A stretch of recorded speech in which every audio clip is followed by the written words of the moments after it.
Yo, what is going on, guys? Welcome back to the Journey Podcast. What I want to talk about today is money spending obligations. And this was a thought that I was having a couple days ago, and I really wanted to share it because it kind of gives you a good baseline understanding of how I view spending money and why I choose to spend money where I do and how I do.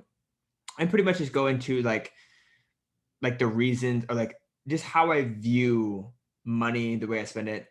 So this came to me after seeing so many marketers online in the entrepreneur space. I'm not talking about the fitness coaching space, but I consume a lot of content in like the online marketing and the entrepreneurial space.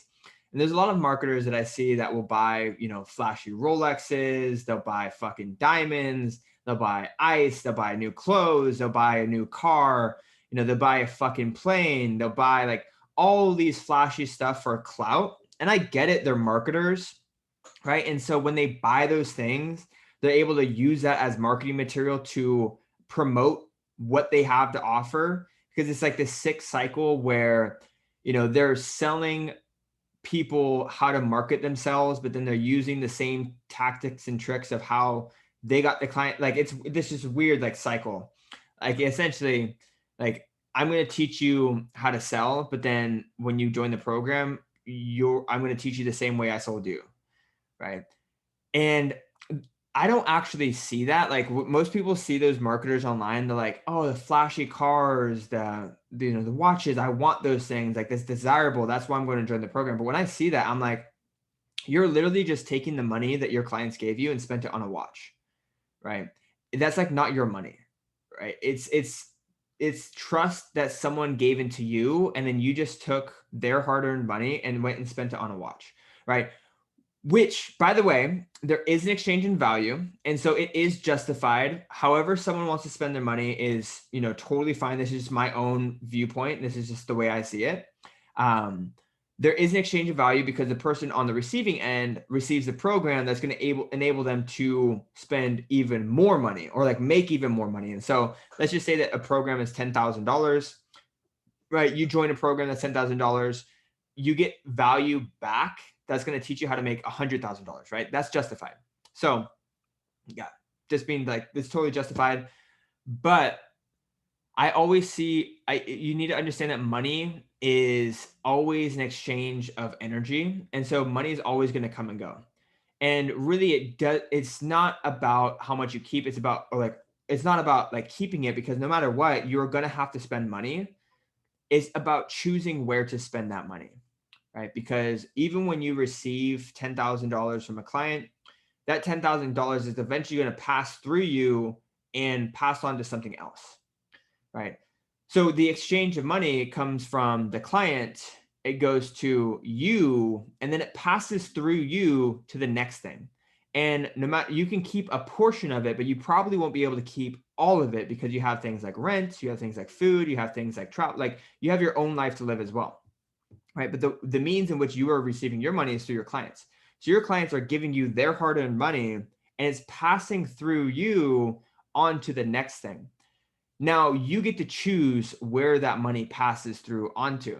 And if you're going to be spending the money anyway, the way that I see it is I always see it as a moral obligation to spend it and pass through me in a way that's going to return back to the client, right? And so if a client paid me, let's just say I'm a fitness coach and my program's $1,200, and my client saved up $1,200 to pay me as a sign of trust to get them results, right? Well, my obligation is to get them results. That's what they're paying for. But with that $1,200, I can either go blow that on a fucking watch. And the way that I say it is like my clients are watching me too, right? They know that they paid for that watch. That's their money that paid for the watch. That's not your money. That's not your money. It's their money that they gave you that paid for the watch. And so I just don't feel good about that, right? But the way I say it is as a moral obligation to spend that money on something that's going to go back to them. So for example, let's just say you get $1,200, and that's now their money that they gave to you as a sign of trust. You can either go spend that on a watch, or you can invest it in a new course that's going to make you even smarter and make you even more valuable to the person who already gave you the sign of trust, right? And so for PTBI, something that I've been doing is, I have more than enough to buy my dream car. I also have enough to buy a house, but I don't want to collect income from my students and go spend it selfishly on myself.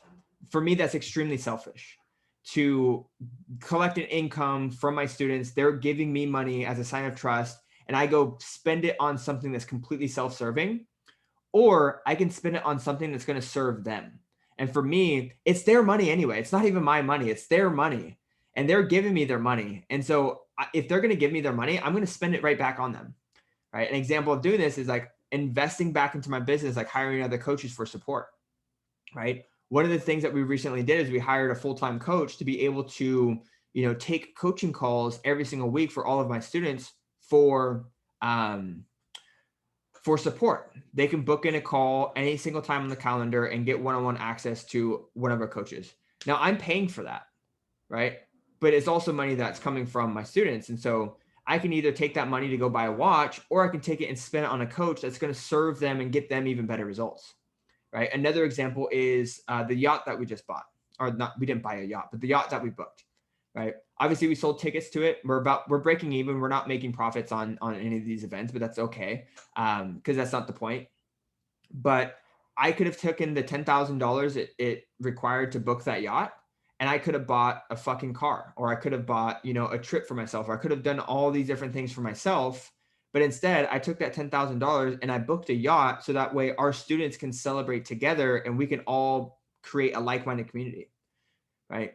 Another example is like, let's just say like, I don't know, there's so many different ways that you can skin it, but my moral obligation is to always invest my money or spend my money in ways that are going to serve my clients.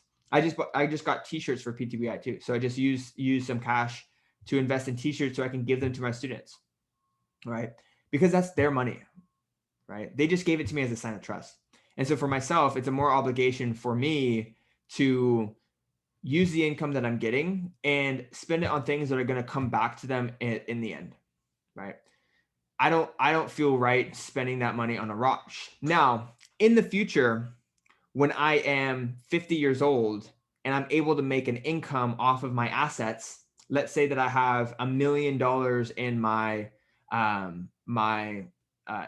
stock account, and I'm able to make $100,000 passively from the growth of that account, then I will use that money to buy a watch, to buy a house, to buy cars, to buy, ball out, because that's passive income that's coming from the markets.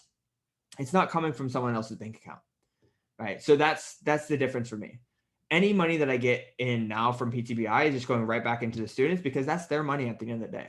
They just gave it to me as a sign of trust, and so I'm going to give it right back to them. But any money that I make in the future from the markets or investments, that's fuck you money. That's like, okay, I'll buy a private jet with that. I will, go out to dinner. I will spend that money happily, because that's not money that's coming from anyone else's bank account, right? So that's my own personal belief. You guys can have your own personal beliefs as well. I wanted to share that with you guys, but I hope that resonated, and I hope it makes sense.